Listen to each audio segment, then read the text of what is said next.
할렐루야. 오늘 아카데미에 나오신 우리 성도님들 주님의 이름으로 사랑하고 축복합니다. 명절 잘 보내셨습니까? 예, 보름달은 졌는데 보니까 얼굴에 보름달이 활짝 다 떴네요. 예, 좋습니다. 예, 환하게 아주. 예. 저기 우리 좌우 옆에 있는 분들과 인사 좀 나눌까요? 잘 오셨습니다. 열심히 공부합시다. 잘 외웁시다. 까먹지 맙시다. 라고 했지만 아마 까먹었을 수도 있다, 이런 생각을 제가 좀 하게 되네요. 한 주간 우리가 그 명절을 지나면서 아마 너무 이 친척들이나 세상 이야기 재밌게 하다가 아마 지난주에 있던 내용들 다 이렇게 좀 살짝 잊어버리셨을 것 같아서 복습을 좀 해보도록 하겠습니다. PPT 좀 띄워주세요. 숙제하기 전에 한간에 듣자 하니까는 숙제 때문에 못 나오겠다. 사실 마음이 조금 그런 마음이 좀 있으시죠? 네. 숙제를 안 내줬으면 좋겠다, 이런 마음이 좀 있으시죠? 본성을 쳐서 복종시키시기를 부탁드립니다. 네. 우리는 앞으로 나가야 되죠? 우리 신앙은 성숙해 가야 합니다. 아픔이 없이는, 고통이 없이는 얻는 것도 없다. 지난주에 우리가 열심히 훈련했는데 잘 하셨습니다. 우리 원롱사님 딱 한 번만 하셨죠? 잘 하셨어요. 그랬더니 원롱사님 올 때 되면 또 열심히 연습해가지고 다음번에는 한 번도 그렇게 목사님이 안 하도록 우리가 열심히 준비를 잘 하도록 하겠습니다. 우리 지난주에 에베소서 이 앞부분을 우리가 공부하면서 어떤 이야기를 했었냐면, 하나님께서 우리에게 주신 것들이 있고 그것을 위해서 우리가 기도하고 간구해야 된다, 이제 우리가 그런 이야기를 했었습니다. 기억나시죠? 네, 감사합니다. 기억을 해주셔도 돼. 감사하고 안 해주셔도 감사하고. 성도들에서 간구하는데 그가 간구하는 5개의 간구의 내용이 있었어요. 기억나세요? 우리 시험 본다고 그랬었잖아요. 빨리 18쪽 보세요. 2번 질문 5가지가 뭐예요? 첫 번째가 뭐였죠? 그래, 맞아요. 지혜와 계시의 영을 우리에게 주신다. 그리고 그 지혜와 계시의 영이 제일 중요하다 말씀을 드렸습니다. 왜냐하면 결국은 성령께서 우리 안에 임재하시고 우리의 눈을 열어주시고 귀를 열어주셔야, 깨닫게 해주셔야 그것이 보여지고 알아진다. 왜냐하면 그것이 신비인데 그것은 그냥 알아지는 것은 아닌데, 그런 이야기를 했었습니다. 자, 두 번째는 무엇이죠? 마음의 눈을 밝힌다. 비슷한 의미고, 세 번째는요, 부르심의 소망을 아는 것이다 그랬어요. 소망은 뭐라고 그랬죠? 이 성경에서 바울 사도가 말하는 소망은 막연한 어떤 앞에 있는 것을 그냥 기대하는 것이 아니라 이미 하나님께서 섭리 가운데 계획해 놓으신 것, 그 앞에 있는 것이 우리 가운데 오기를 인내하고 기다리는 것이 소망이다, 이렇게 말씀을 드렸습니다. 그러니까 우리가 소망을 갖는다고 하는 것은 어떤 이야기냐면 하나님의 섭리를 믿는다, 그런 뜻이에요. 내 인생을 향한, 내 가족을 향한, 우리 교회를 향한 하나님의 섭리를 내가 믿기에 소망할 수 있는 것이죠. 앞으로 장래에 우리 가정에, 우리 교회에 하나님께서 이런 놀라운 부흥과 회복의 역사를 일으켜 주실 것이다. 앞에 있는 것을 바라보면서 그것을 인내로 기다리는 것, 그것이 소망이다, 이렇게 말씀을 드렸습니다. 네 번째는 무엇이죠? 그렇죠. 5번째는,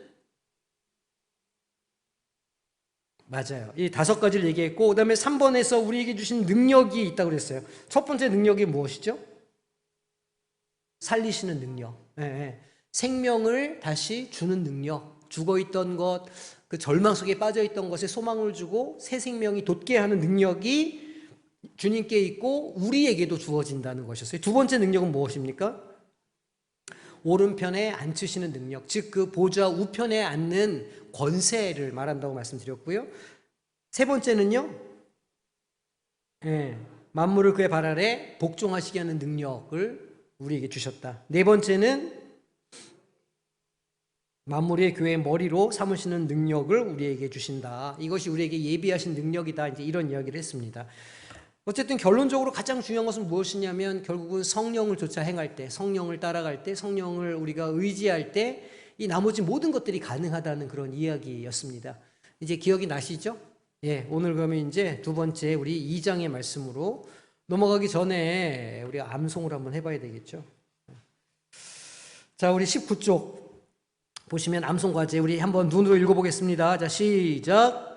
우리 주 예수 그리스도의 하나님 영광의 아버지께서 지혜와 계시의 영을 너희에게 주사 하나님을 알게 하시고. 자, 딱 이렇게 손으로 가리시고 그 부분을 외워오셨어요?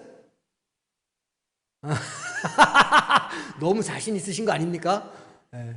자, 딱 한번 외워보세요. 시작.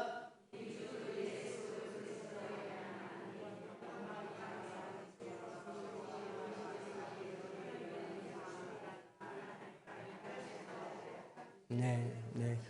예, 이거 못한다고 큰일 나는 거 아니니까 너무 괴로워하지는 마세요. 예, 어쨌든 이것도 어쨌든 수요일 되면 막 마음에 부담이 막 생기시죠? 아, 이거 나 안 해요. 통달을 하셨어. 하여간, 예. 부담이 좀 되시잖아요. 그 부담감을 느끼시는 게 그게 정상입니다. 그걸 좀 느끼셔야 되고, 또 그런 부담감을 가지고 또 한자라도 더 이렇게 보고 하라고 암송 숙제를 내드리는 거예요. 그러니까 꼭 외우고 못 외우는 거에 상관없이 그냥 그 어떤 시도들, 노력들 하시면 좋겠다 생각이 들고, 나중에 시험 볼 때는 어쨌든 가로메꾸기를 하든 할 테니까. 네. 네. 혹시 기말고사를 보게 되면 그렇게 하겠습니다. 실제로 제가 앞에 교회에서 매년 이제 성경 퀴즈 대회를 10월 달에 교회에서 했었어요, 행사로. 그럼 이제 뭐 이렇게 해놓고 뭐 십자말 풀이도 하고 뭐 여러 가지를 했었는데, 마지막에 제가 뭘 했냐면 진짜 시험지를 만들었습니다. 본문 딱 주고 진짜 시험지를 만들어도 샥 나눠드렸거든요. 그래서 자리 이렇게 떨어져 앉아가지고 진짜 시험을 보셨어요. 그래가지고 점수 쫙 매가지고 상을 줬다는 거 아닙니까? 통과한 분들께. 혹시 긴장을 하고. 에베소서죠, 에베소서. 여기 지금 여기 예상 문제집이에요, 이게 예상 문제집. 진짜 하시려고 그러시는 거예요, 지금? 안 합니다. 걱정하지 마세요. 자, 그렇게 고통을 드릴 수는 없죠, 제가. 자, PPT 좀 선택해 주세요. 네, 넘어갑니다. 자, 오늘 본문 개관을 좀 보겠습니다. 우리 좀 자세히 읽어볼까요? 먼저 이 1절에서 3절인데 우리 쉬운 성경으로 1절에서 3절까지 한번 읽어보겠습니다. 자, 시작. 불순종과 죄로 인하여 여러분은 영적으로 죽은 사람들이었습니다. 세상 사람들과 똑같이 살며 땅 위에 권세 잡은 악한 세력에 순종하였습니다. 이 악한 영은 지금도 하나님을 대항하는 자들의 마음속에서 활동하고 있습니다. 우리 모두 저들과 똑같이 죄된 본성을 쫓아 행하고 육체와 마음이 원하는 대로 온갖 일을 저질렀습니다. 우리가 하나님의 분노를 사는 것은 당연한 결과입니다. 왜냐하면 그렇게 살아왔기 때문입니다. 자, 지금 이 앞부분 1절 3절까지의 말씀의 내용은 무엇이냐면, 우리가 회심 이전의 상태가 어떻다는 걸 지금 이야기를 해주고 있는 거예요. 불순종과 죄로 인해서 우리는 영적으로는 죽은 사람들이었다. 구원을 이룰 수 없는 사람이었다. 지금 그런 이야기입니다. 제가 이제 아주 자주 하는 이야기가 있는데, 우리에게 본성이 있죠. 본성은 늘 편한 것, 쉬운 것, 달콤한 것, 이 욕망을 따라 흘러갑니다. 본성은. 그죠? 그래서 맨날 하는 이야기지만 서 있으면 앉고 싶고, 앉고 있으면 앉아 있으면 눕고 싶고, 이렇게 하는 게 그게 인간 본성이 흘러가는 방향이라는 거예요. 그래서 뭐 교회를 다니든 안 다니든 그 본성을 거스르려면 노력을 하고, 그러니까 결단을 하고 노력을 하고 무엇인가 행동을 해야 된다는 겁니다. 그러니까 이제 우리가 열심히 우리 그 본성을 거스르기 위해서 다이어트도 열심히들 많이 하시잖아요. 근데 생각해 보면 먹는 게 본성적이에요. 맛있는 거 보면 먹고 싶고, 단 게 땡기고, 밀가루가 좋고, 이게 지극히 본성적인 겁니다. 그래서 사람의 본성대로 내버려 두면 그냥 계속 이렇게 해서 체중도 늘고 이렇게 될 수밖에 없는 거죠. 그게 본성적이죠. 그래서 우리가 그 본성을 쳐서 복종시키려고 다이어트를 하는 거예요. 그래서 밀가루도 좀 안 먹으려고 하고, 저녁 시간 어느 정도가 시간이 지나면 안 먹으려고 하고, 뭐 보조제를 먹기도 하고, 이런 노력들을 해서 의지적으로 노력을 해서 탄수화물 섭취를 줄이고 그게 다이어트를 하는 것이죠. 영적으로도 마찬가지인 겁니다.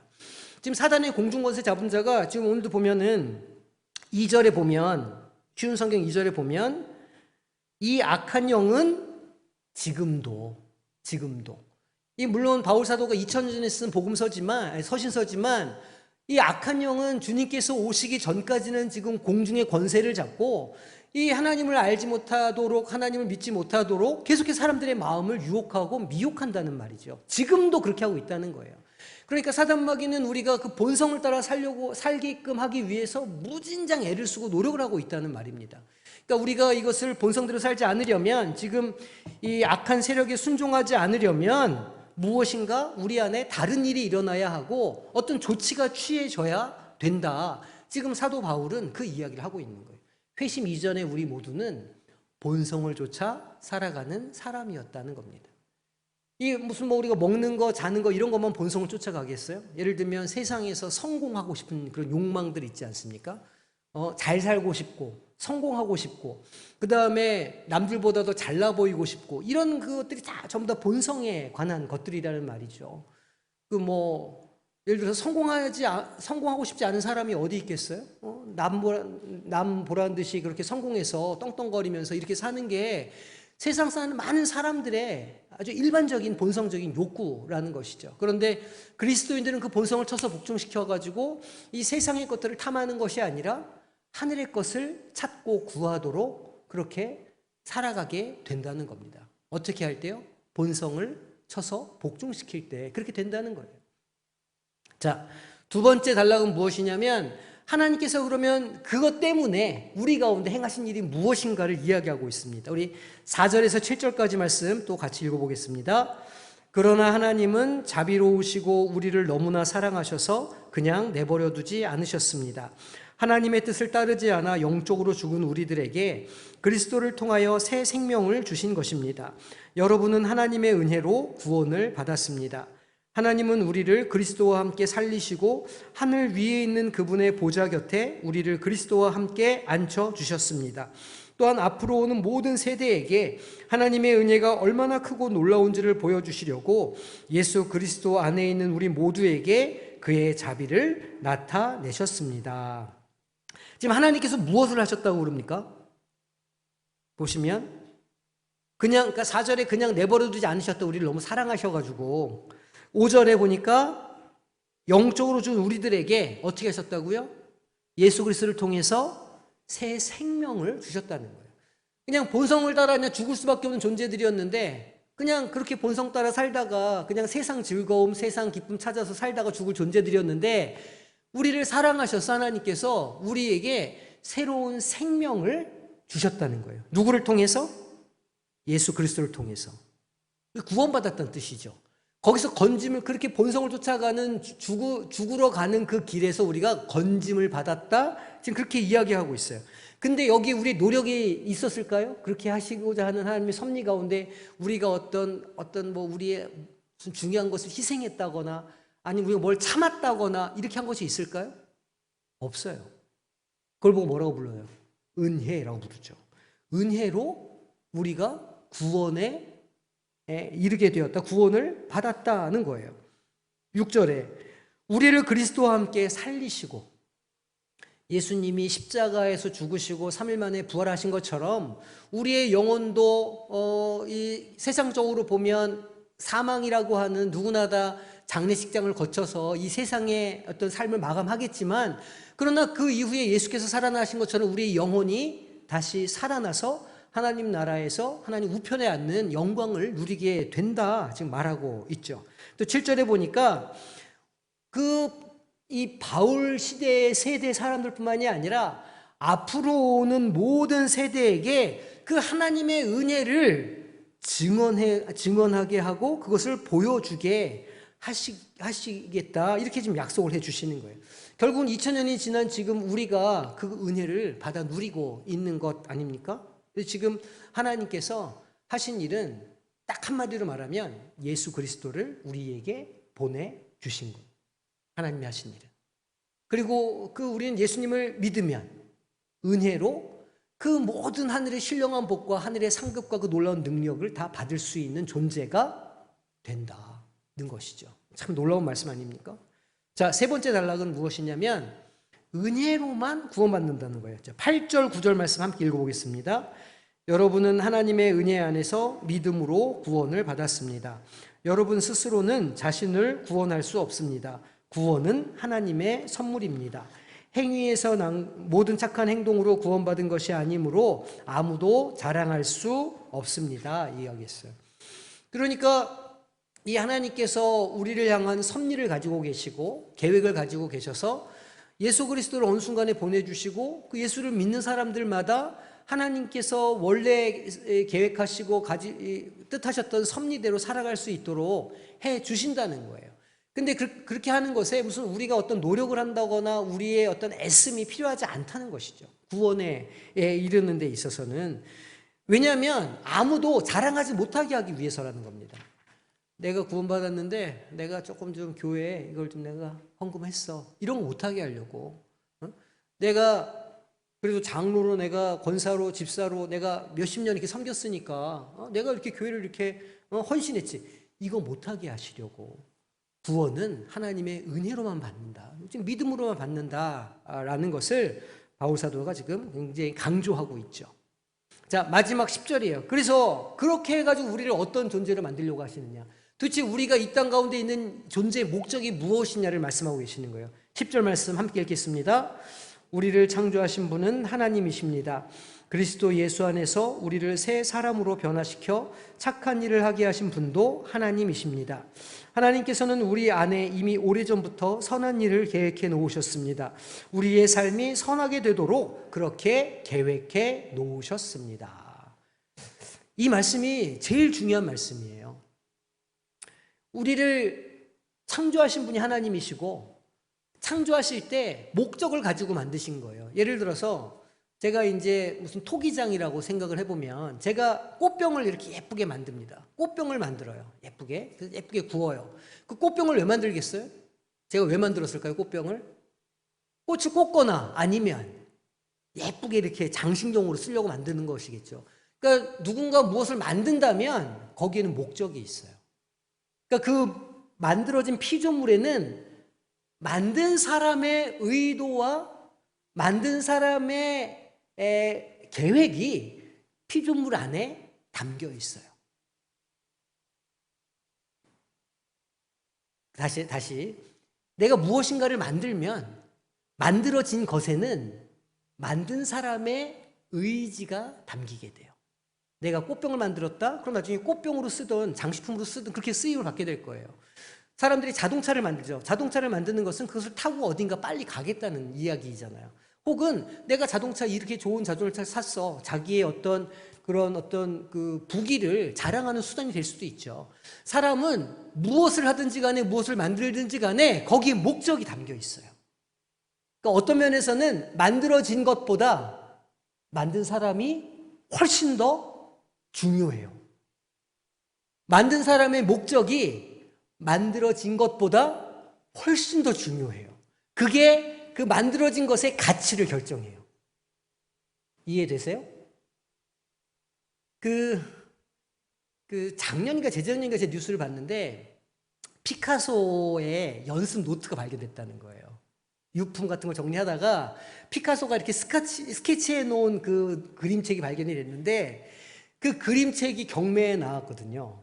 근데 별거 아니에요. 그냥 이렇게 노트에다가 뭐 그냥 연필로 한 두세 번 이렇게 끄적끄적 거린 그런 거예요. 근데도 그게 수십만 달러의 경매가 돼요. 그냥 그거 자체로는 볼 것이 없죠. 그건 의미가 있는 게 아니에요. 그건 뭐 어떤 아이라도 할 수 있는 것이니까. 그런데 그거를 만든 사람의 가치가 만들어진 것에 담기니까 그 가치를 측정할 수 없어지는 거죠.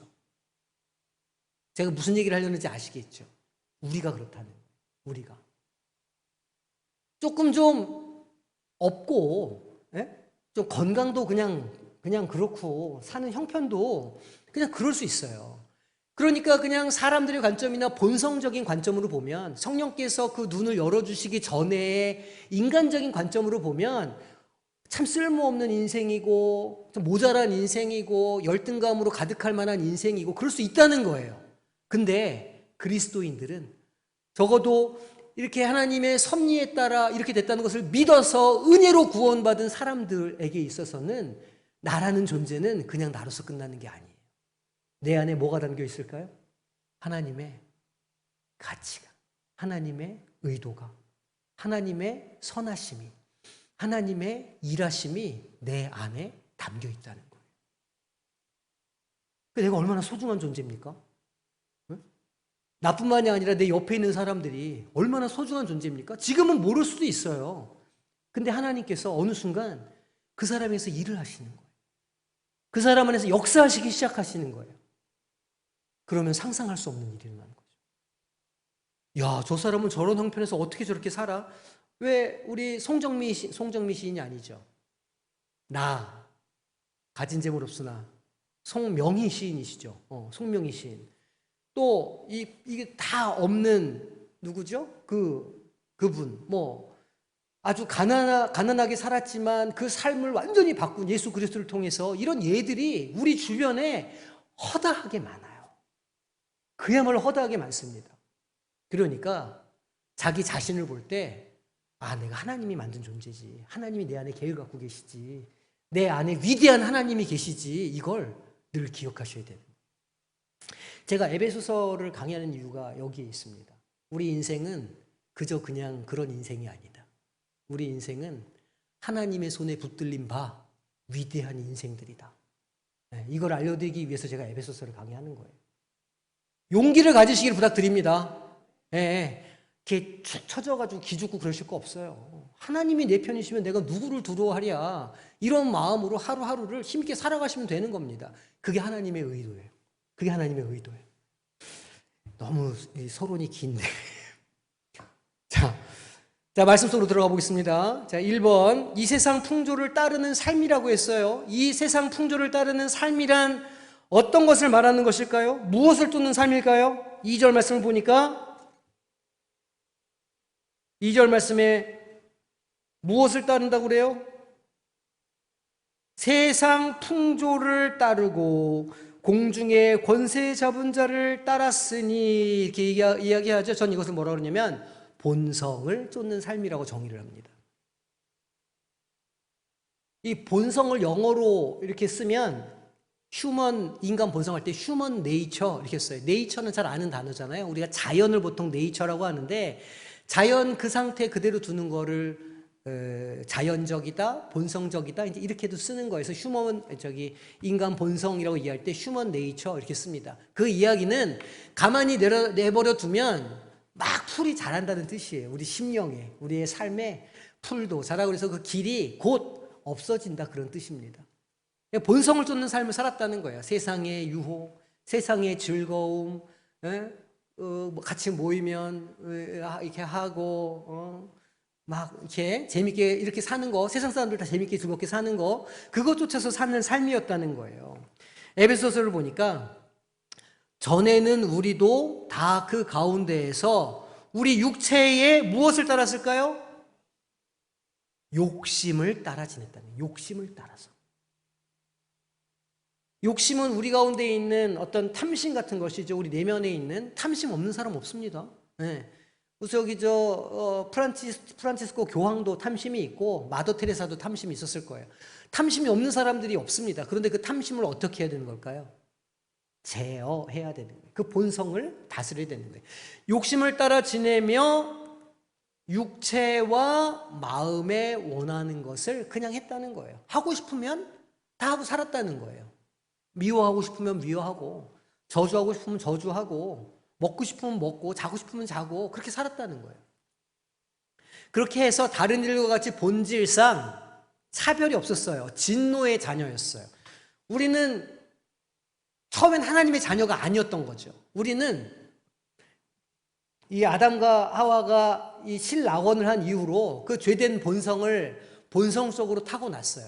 우리는 가만히 있으면 본성을 쫓아 행하게 되고 죄를 짓게 되는데 우리가 죄인이어서 죄를 짓는 거예요. 우리가 죄를 지어서 죄인이 된 게 아니라 순서가 바뀌어 있어요. 우리가 죄인으로 태어났기 때문에, 우리가 본성의 노예로 태어났기 때문에 본성을 쫓아서 죄를 지을 수밖에 없다는 거예요. 그래서 우리는 본질상 다 진노의 자녀였다. 심판받을 수밖에 없었다, 그런 이야기죠. 그게 본래 우리의 모습이라는 거예요. 지금 우리 안에 있는 예수 그리스도의 은혜가 거쳐지고 성령께서 우리 안에 내주하지 않으시면 우리는 곧 이런 삶의 상태로 금방 돌아갑니다. 군대를 2년 동안 갔다 온 청년들이요, 2년 동안 얼마나 규칙적인 생활을 합니까? 아침 6시 반이면 일어나가지고 저녁 10시 반, 11시면 다 자거든요. 이 2년 내내 규칙적인 생활을 해요. 그래서 이렇게 그냥 자동으로 눈이 떠지는 거죠, 시간 되면. 근데 재미있는 거는요, 이 친구들이 제대를 하잖아요. 짧으면 3일, 길면 7일이면 입대하기 전으로 돌아가요. 생활 패턴이. 인간의 본성은요, 놀랍습니다. 진짜 놀라워요. 보통 우리가 습관을 들인다고 할 때 3주 이야기 하거든요. 21일. 내가 무엇인가를 습관을 들이려면 그래도 21일은 꾸준히 그걸 해봐야 된다는 거예요. 예를 들어서 내가 하루에 1km 걷기 운동을 하겠다. 그러면 21일을 1km를 걸어야 매일매일. 그래야 그게 몸에 습관이 되고 몸에 익는다는 거예요. 21일을 하는 게 쉽지 않죠. 해보셨잖아요. 21일 뭔가 꾸준히 하는 게 쉽지 않습니다. 그러니까 우리가 우리 안에 우리가 성령을 의지하는 마음이, 또 성령께서 우리 가운데 역사하시는 어떤 역사가, 그 은혜가 우리 가운데 사라지면 우리는 10중 8구 저조차도 바로 예수 믿기 전의 모습으로 돌아가기가 쉽다는 뜻이에요. 그러니까 자랑할 것도 없고 교만할 것도 없죠. 그럴 수가 없는 존재들이라는 거예요. 또 베드로전서 4장 2절을 보니까 그 후로는 다시 사람의 정욕을 따르지 않고, 그 후로는 이라는 건 예수 그리스도를 믿고 난 후로예요. 예수의 영을 받은 이후로 정욕을 따르지 않고 하나님의 뜻을 따라 육체의 남은 때를, 우리가 비록 육신 가운데 이 본성을 가진 육신 가운데 살지만 이것을 쳐서 복종시키면서 살아가야 돼요. 남아있는 때를 하나님의 영광을 위해서 살아가야 하는 거예요. 우리를 쳐서 복종시켜가지고. 지금 그 이야기를 하고 있는 거죠. 자, 두 번째 질문입니다. 그러면 구원받기 이전에 인간의 모습은 어땠을까요? 허물과 죄로 죽을 수밖에 없었다. 그죠? 1절에 보니까 허물과 죄로 죽는 존재가 인간이라는 거예요. 한번 정해놓은 것이기 때문에 누구도 이것을 피해갈 수 없죠. 지난주에도 이제 저희 김석기 집사님 어머니 장례 있었고, 또 저희 조모, 외조모가 이제 또 돌아가셔가지고 제가 서울에 갔다 왔는데, 호상이에요. 예수를 잘 믿다가 돌아가시면 그것처럼 감사한 일이 없어요. 그런데 그 반대의 경우도 있죠. 참 어렵고 힘든 그런 이별들도 있습니다. 저희 그 이모들이랑 삼촌들이, 할머니의 그 죽음을 대하는 태도가, 이 하늘나라 백성이구나, 이런 생각을 많이 했어요. 웃고, 장례식장에서. 저희 큰 삼촌이 이제 조금 슬픈 찬송가를 이렇게 틀어놨으니 저희 어머니가, 야, 초상집 저런 게 뭐냐? 좀 밝은 노래 좀 틀어라. 초상집인데 우울한 노래를 틀어놨다고, 야, 초상집 저런 게 뭐야, 노래. 밝은 것 좀 틀어라. 이렇게 제가 참 예수 믿는 집안답다, 이런 생각을 제가 했습니다. 저희 할머니가 저희 가정에 예수 그리스도를 들여온 첫 분이시거든요. 할머니를 통해서 예수 그리스도가 들어왔고, 저희 어머니를 통해서 저에게 전해졌고, 이제 제 때 와서 비로소 목사가 한 명이 탁 이렇게 탄생을 한 거예요. 그러니까 저에게 있어서 할머니는 좀 이렇게 남다른 의미가 좀 있으셨어요. 근데 어쨌든 믿는 자든 믿지 않는 자든 한 번은 다 죽게 돼 있다는 거예요. 누구나 다. 그런데 허물과 죄로 죽으면, 그것을 씻지 못하고 죽으면 이 저주가 있는 거죠, 그 이후에. 하지만 예수 그리스도를 믿고 이것을 경험하는 사람들에게는 그것은 저주가 아니라 축복으로 변할 수 있다는 겁니다. 자, 구원을 받기 전 인간의 모습은 세상과, 2절에 보니까 무엇을 쫓는다고 그럴까요? 악한 영을 쫓는다. 여기서 악한 영은 사단 마귀를 의미하는 것이죠, 1차적으로는. 2차적으로는 사단 마귀처럼 표현할 수 있는 인간의 탐심이나 욕심을 의미하기도 합니다. 어떤 때 보면 사람이 악마보다도 악할 때도 있죠. 그런 의미로 우리가 두 번째 의미를 삼으면 됩니다. 세상과 악한 영을 쫓았다는 거예요. 그냥 나만 잘 살면 돼. 나만 괜찮으면 돼. 남들이야 뭐 어쨌건 간에 나만 살아남으면 된다. 이렇게 해서 그냥 어떤 자신의 어떤 배를 채우고 자신의 이속만을 채우는 그런 삶을 살아가는 존재였다는 겁니다. 세 번째 3절에 보니까 육체의 욕심대로 행하는 모습을 가지고 있었다는 것이죠. 자, 이 세상 풍조를 따르는 삶을 살았고 예수를 믿기 전에, 그 다음에 그러한 모습은 죽을 수밖에 없고 악한 영을 쫓는 삶이고 욕심을 따라 사는 삶이었다는 거예요. 그 결과가 어떨까요? 결국은 이전투구인 거예요. 세상에 어떤 참 만족과 참 즐거움이나 평화가 없고 그 삶의 자리에서 자신의 삶을 지키기 위해서 전전긍긍하면서 사는 그런 모습들을 다 가지고 있게 된 것이죠. 그것이 세상을 사는 사람들의 모습이고 또 그 불안감을 감추기 위해서 더 많은 것, 더 좋은 것으로 자기를 채우려고 하고 겉모습을 치장하는 그런 세상 사람들의 삶이 그렇게 남아있게 되는 것이죠.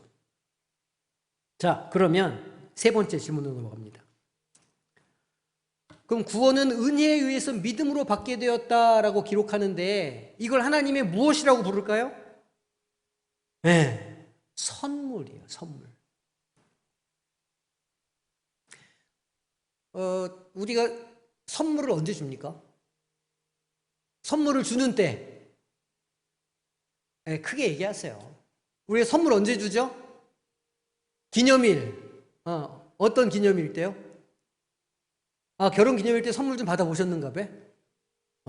할렐루야. 그렇죠. 그런 기념일에 또 언제 또 선물을 주죠, 우리가? 언제 받죠? 생일. 기념일에는, 예를 들어서 결혼 기념일이다 이렇게 하면 우리가 선물을 주면서 뭐라고 하면서 선물을 줄까요? 나한테 해준 게 많으니까 내가 선물 준다. 이렇게 선물을 주나요? 진짜 멋대가리 없죠, 그렇게 하면. 아유, 남편이라고 어떻게 그냥 저렇게 멋대가리가 없네. 이렇게 할 거 아닙니까? 선물 줄 때 뭐라고 그래요? 당신 여기 있어줘서 고마워. 이거 아니, 이렇게 해서 딱 주는 거. 이렇게 줄 때 받는 사람이 사실이 그렇기도 하고, 생일에 선물을 줄 때도 어떻게 선물을 줍니까? 이번에 1등해서 주는 거야? 이번에 너 대학교 들어가서 주는 거야? 이렇게 줍니까? 생일 선물을? 그렇게 안 주죠. 태어나줘서 고마워. 여기 존재해줘서 고마워. 아빠, 엄마, 아들, 딸로 와줘서 고마워. 이렇게 선물을 주는 거예요. 선물이라는 건 상대방이 나에게 무엇을 부어서 주는 게 아니에요. 선물은 내가 아무것도 받은 것도 없고 도움받은 게 없지만 그 사람을, 그 존재를 사랑해서 사랑의 마음으로 내가 먼저 무엇인가를 내미는 거예요. 그게 선물이죠. 예를 들어서 지금은 이제 촌지가 이렇게 금지되어 있지만 옛날에 제가 학교 다닐 때만 해도 선생님이 어머니 모시고 와라 이렇게 하면 이제 어머니들은 어떻게 합니까?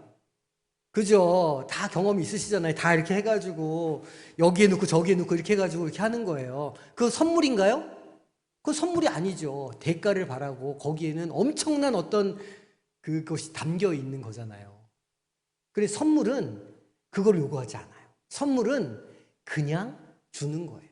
좀 못나도, 좀 뭘 잘못해도, 내가 자격이 안 되고 능력이 안 돼도 그냥 주는 게 선물이에요.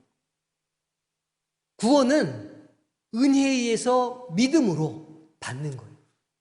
구원은 은혜에 의해서 믿음으로 받아요. 은혜로 말미암아 믿음을 통해서 우리에게 주어지는 것이 구원이에요. 똑같은 말이죠? 왜냐하면 선물이기 때문에. 로마서 5장 15절 그러나 이 은사는 그 범죄와 같지 아니하니 곧 한 사람의 범죄를 인하여 많은 사람이 죽었은즉 더욱 하나님의 은혜와 또한 한 사람 예수 그리스도의 은혜로 말미암은 그래요. 선물은 많은 사람에게 넘쳤다. 아담과 하와가 범죄해서 죄가 우리 인간에게 들어왔고 그래서 아담과 하와 덕분에 우리 모두는 타락하게 되었어요. 그래서 아담과 하와가 그렇게 했던 것처럼 예수 그리스도께서 그 죄를 지고 대신 죽어주셔서 예수를 믿는 모든 이들에게는 이제 그 다시 회복되는 은혜가 선물로 주어졌다. 그런 말이에요. 계시록 22장 17절 성령과 신부가 말씀하시기를 오라 하시는도다. 듣는 자도 오라 할 것이요 목마른 자도 올 것이요 또 원하는 자는 값없이 생명수를 받으라.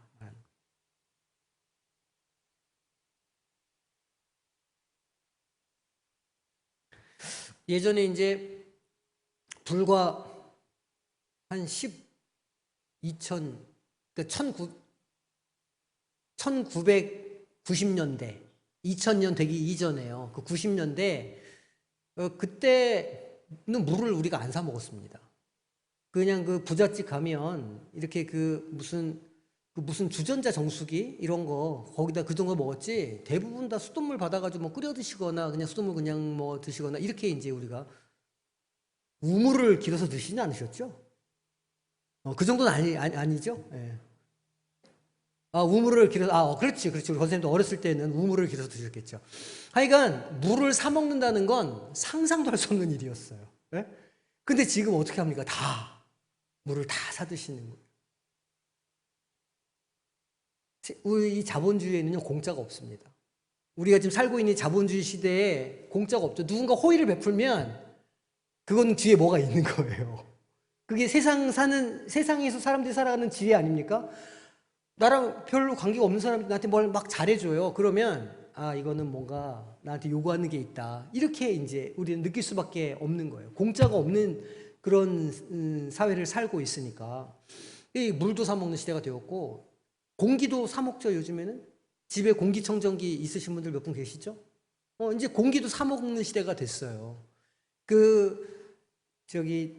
제가 한 10여 년 전에 그 알프스의 공기를 압축 캔에 담아서 파는 일본에서 광고를 본 적이 있어요. 알프스의 그 깨끗한 공기를 캔에 담아가지고 이렇게 마스크 씌워서 파는 거예요. 얼마에? 그러면 이제 칙 하면은 알프스의 공기가 확 나오는 거죠. 그게 알프스 공기인지 어떻게 아냐고요. 네? 봉이 김선달이지 완전히. 하여간 그렇게 해서 파는 걸 보고 야 공기를 파네. 근데 공기를 사서 쓰는 시대가 진짜 온 겁니다. 공기청정기 돌리고 에어컨 돌리고 이렇게 해서 좋은 공기를 마시는 시대가 됐다는 거죠. 공짜가 없는데 하나님께서 우리에게 주시는 건 값없이 주신다는 거예요. 그러니까 이게 사실 우리가 잘 이해가 안 되는 말입니다. 왜냐하면 우리는 공짜로 무엇인가 살아본 경험이 거의 없기 때문이에요. 우리는 항상 무엇인가 노력하고 어떤 노력의 대가로 어떤 것의 결과로 무엇인가를 받고 얻고 쓸 수 있었기 때문에 값없이 주어진다는 것을 우리가 쉽게 이해하는 게 어려운 일입니다. 자, 넘어가서 나오죠. 현대사회에서 은혜를 이해하고 받아들이기 힘든 이유가 무엇일까요? 현대세계를 지배하는 무엇 때문이냐면 이성 때문이에요. 조금 말이 어렵죠. 이성이 지배하잖아요. 판단하고 생각한다는 뜻이거든요. 누군가가 나에게 호의를 베풀면 그걸 생각해 보는 거예요. 그럴 이유가 없는데 왜 나한테 호의를 베풀어? 그러면 이제 차근차근히 따져보게 되죠. 머릿속으로 이게 지금 이런 것 때문에 나한테 지금 이렇게 잘하는구나. 이렇게 이제 그 호의에 대한 원인을 이렇게 분석해서 찾아낸다는 말이죠. 근데 사실은 기독교 신앙에도 이 은혜를 그렇게 이해할 때가 많아요.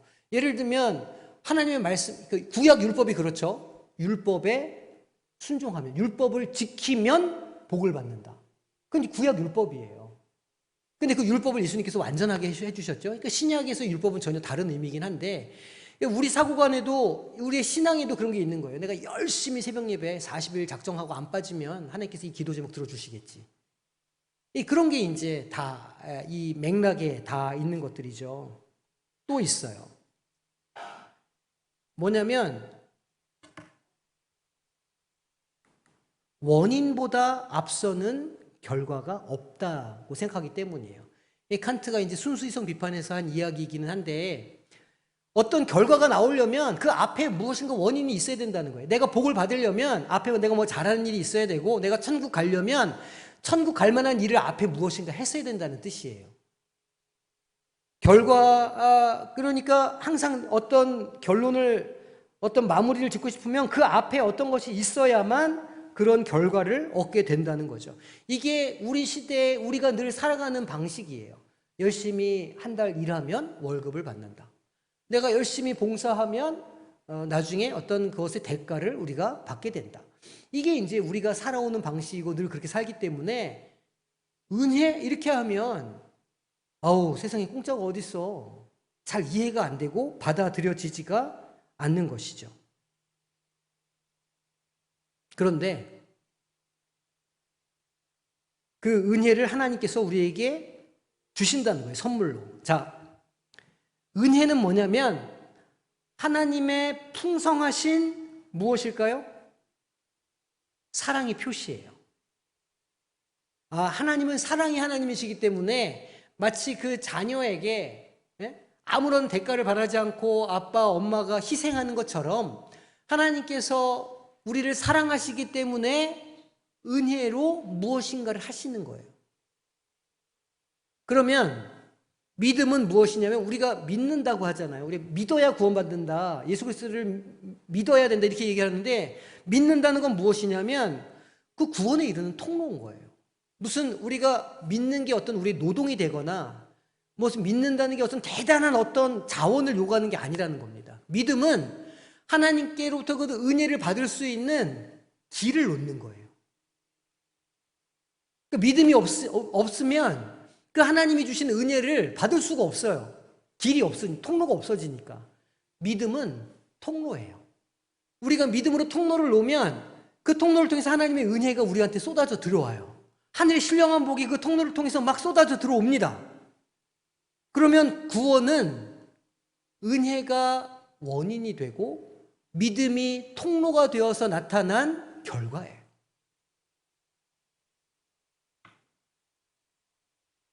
자, 지금 은혜, 믿음, 구원 이렇게 지금 세 가지의 용어를 설명하고 있는 건데 이 세 개가 전혀 다른 단어들이 아니에요. 하나의 단어인데 다른 세 가지의 측면을 말하고 있어요. 은혜는 하나님의 사랑의 표현이에요. 사랑하니까 사랑하는 마음으로 그 자녀들을 구원해 주시고 싶고 막 뭔가를 막 주고 싶으신 그 하나님의 그 성품을 말하는 거예요. 그 은혜예요. 그럼 믿음은 뭐냐? 그 하나님의 믿음을 받는 통로예요. 이해되시죠? 그러면 하나님의 은혜가 우리의 믿음을 통해서 우리한테 쫙 전해져요. 그럼 그게 무엇이 된다고 우리에게? 그게 구원이 되는 거예요. 그 결과로. 구원을 어떻게 받아요? 믿음을 통해서 받아요. 무엇을 받아서? 믿음을 통해서 무엇을 받아서? 하나님의 은혜를 받아서. 내가 믿을 때 그 내 믿음을 통해서 하나님의 은혜가 나에게 임하고 그때 구원이라고 하는 결과물이 생기게 돼요. 여기서 우리가 한 일은 무엇일까요? 딱 하나 있죠. 믿는 거예요. 통로를 만드는 거예요. 길을 내는 거. 길만 내면 돼요. 이해되십니까? 얼굴 표정으로 봐서는 이해가 되는지 안 되는지. 굳이 저한테 이렇게 포커페이스를 하셔가지고 속을 감추고 그러지 마세요. 그냥 알면 안다, 모르면 모른다 이렇게 해주시는 게 진행에 도움이 굉장히 되겠습니다. 자, 그래서 고린도전서 2장 5절을 보니까 너희 믿음이 사람의 지혜에 있지 아니하고 다만 하나님의 능력에 있게 하려 했다 말하는. 여기서 말하는 지혜는 잠언이 말하는 지혜가 아닙니다.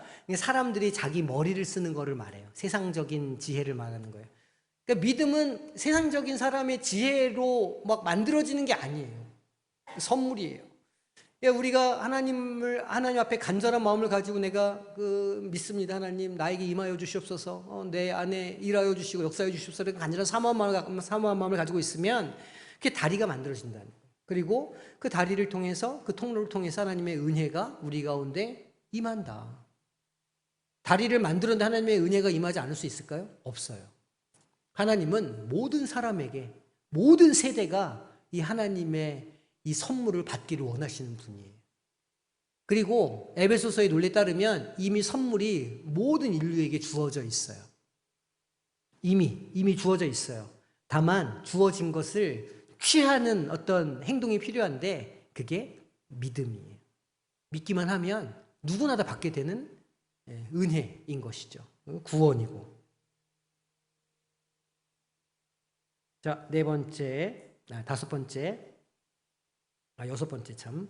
자, 그럼 구원에 있어서 완전히 배제되는 건 무엇일까요? 구원에 있어서 정말 쓰잘데기 없는 거. 구원에 하등 구원의 조건이 되지 않는 것은 무엇일까요? 개인의 행위. 내가 무엇을 해서. 믿음을 제외하고. 믿음은 뭘 하는 게 아니에요. 믿음은 믿는 거예요. 그냥 내가 그 존재로 있는 거예요. 뭘 하는 게 아니고. 하나님 믿는 것 그 자체인 거죠. 행위는 내가 무엇인가 주님 앞에서 열심히 봉사를 하고 또 어떤 그런 성취를 내고 내가 전도를 막 여러 명을 하고 물론 전도하는 게 귀한 일이죠. 귀한 일이지만 그 행위가 구원의 조건이 될 수는 없다는 거예요. 개인의 업적은 아무런 도움이 안 된다. 내가 지금까지 무엇 해왔고 내가 아카데미를 내가 지금까지 5번을 내가 수료를 해가지고 내가 지금 5장이 있는데 아카데미 졸업 카드가 저는 상을 드립니다. 그러나 하나님은 그것 가지고 이렇게 판단하거나 이렇게 하지 않으신다는 거예요. 자, 거기 우리 그 교재에 보면 그 본해퍼의 말이 있어요. 이렇다고 해서 그러면 나는 아무것도 안 해도 되네, 나는 막 살아도 되네, 이렇게 방종하는 사람들이 나타나니까 본해퍼가 하는 이야기예요. 은혜를 값싸게 보는 우리의 견해는 교회의 대원수임을 알아야 한다. 회개 없이 죄의 사유가 가능하다는 설교이며 교회의 규율을 무시한 세례요, 죄의 고백 없는 베푸는 성찬, 은밀한 참회 없는 면죄의 확인이다. 은혜가 비싼 이유는 무엇보다도 하나님이 자기 아들을 대가로 세운 하나님의 희생 때문이요, 너희를 비싸게 샀다는 하나님께 비싼 것이 우리에게 쌀 리가 없는 것이다. 이같이 비싼 은혜가 은혜임은 무엇보다도 우리 생명을 위하여 하나님이 자기 아들을 아깝다 하지 않고 내준 데 있다. 귀한 은혜는 결국 하나님이 사람이 되신 것을 뜻한다 라고 본해퍼는 말했어요. 은혜, 값없다, 값없이 주어지는 것, 은혜, 선물 이렇게 하니까 그것이 마치 이렇게 정말 쓸모없는 것처럼 그렇게 생각하지만 그렇지 않죠. 왜냐하면 우리에게 주어진 구원이 은혜로 온 것은 거기 예수 그리스도의 피값이 거기에 있기 때문이에요. 이제 우리는 선택할 수 있죠. 내가 은혜로 구원을 받았는데 이제 나는 그럼 어떻게 살 것인가? 본인이 결단하고 자원함으로 행동할 수 있어요. 그걸 행동해서 구원에 이르는 게 아니고 구원을 받았기에 그 하나님의 은혜에 응답해서 나는 어떻게 살 것인가를 결정할 수 있죠. 결단할 수 있어요. 그리고 그렇게 살아야 되는 겁니다.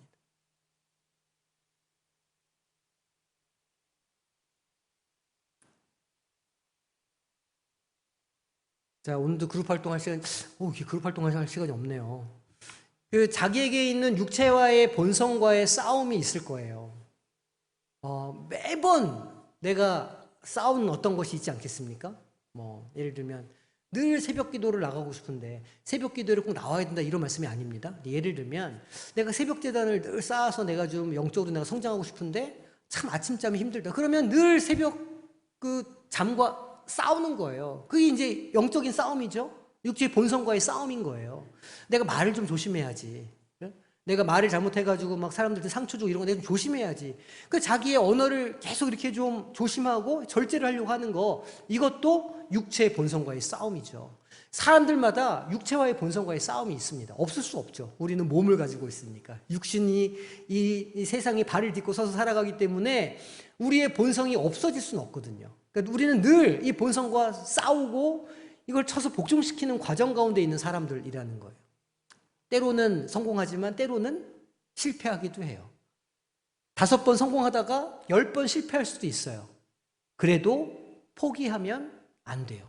왜냐하면 그렇게 실패할지라도 계속 반복해서 그런 삶을 살아가게 하는 것이 하나님의 뜻이에요. 우리를 만드신 목적이에요. 세상 사람들이 볼 때, 그리스도인들은 가끔 실수도 하지만 그래도 끝내는 자기 자리를 찾아가는구나. 이거를 볼 수 있게 하는 것. 세상에 빛과 소금처럼 살아가게 되는 것이 하나님께서 우리를 만드신 목적 가운데 하나라는 거예요. 그러니까 본성과의 싸움을 포기하면 안 돼요. 계속 실패해도 넘어져도 우리는 매일매일 결단하고 다시 일어서고 다시 앞으로 나가는 훈련을 해야 돼요. 육체의 본성, 마음의 본성, 생각의 본성과 싸우고 씨름해서 계속해서 나는 하나님의 귀한 존재다. 내 안에 하나님의 뜻이 있다. 하나님의 섭리가 나를 통해 이루어진다라고 하는 이 하나님의 목적, 하나님의 뜻을 딱 붙잡고 한 걸음씩 계속해서 앞으로 나아가야 해요. 그게 우리가 신앙생활하는 바른 모습인 거죠. 언제나 잘할 수 없어요. 언제나 성공할 수도 없고 분명히 많이 실패하고 넘어집니다. 하지만 포기하지 말고 우리는 계속해서 이 본성과의 싸움을 계속해 나가야 된다. 그리고 그렇게 하는 그 삶의 모습 자체가 그걸 보고 태도라고 할 수 있죠. 애티튜드라고 할 수 있는데 그 애티튜드를 하나님께서 원하시는 거예요. 하나님께서 원하시는 거 우리가 많은 열매를 맺고 이런 것이라기보다는 우리의 삶의 태도, 우리가 하나님의 말씀을 붙잡는 의지, 계속해서 무엇인가 앞으로 나가려고 하는 우리의 어떤 삶의 모습, 이것을 하나님이 기뻐하신다. 그 과정을 중요하게 여기시고 그것을 할 때 우리를 돕기 위해 성령님을 보내주시고 일하신다. 그러면 어떤 때에는 우리가 할 수 있는 것보다 더 위대한 일을 할 수 있게 된다는 것이죠. 이해되시죠? 한 분은 아멘 하셨고 나머지 분들은 입만 뻥끗 하셨는데 그래요. 하여간 지나치게 우리가 지금 이 막 성경에 깊이 들어가 있기 때문에 대답할 어떤 그런 정신조차 없는 것이라 제가 그렇게 여기도록 하겠습니다. 네.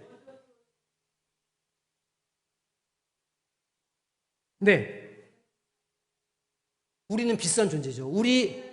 우리의 가치는 그러니까 하나님께서 우리에게 구원을 거저 은혜를 주셨는데 그냥 거저 주신 건 아니에요. 우리를 사셨잖아요. 우리를 얼마를 주고 사셨을까요? 예수님을 주고 사셨죠. 그러니까 우리는 얼마짜리일까요? 우린 예수님짜리예요.